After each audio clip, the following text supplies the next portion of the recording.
Welcome to Kenton Teaches. Enjoy the video. You begin by preparing essentials. Node, JS installed and an editor open. Create a project folder and add manifest. JSON background, JS and pop-up. HTML immediately. This starts the extension structure. Use manifest version 3 so Chrome enforces service worker behavior and modern APIs. Once done, declare name, version, icons, action, host permissions, and minimal permissions in the manifest so Chrome can request what's required. Make sure to keep permissions narrow to reduce review friction and simplify debugging as you proceed to implementation. Now implement the core code a service worker background. JS that listens for commands, manages state, and responds to messages. This keeps the extension event-driven. Build a pop-up UI with pop-up.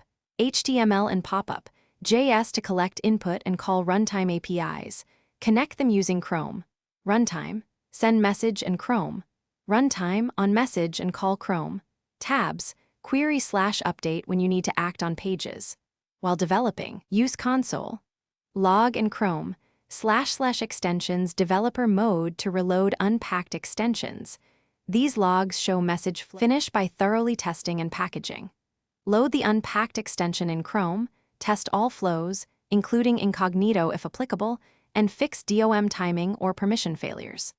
When stable, pack the extension or create a ZIP and upload it to the Chrome Web Store developer dashboard, filling metadata and screenshots.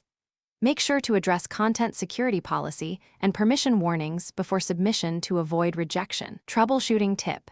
If APIs fail, open Chrome. / extensions right arrow inspect views to see service worker logs. Missing permissions or CSB errors are the most common blockers.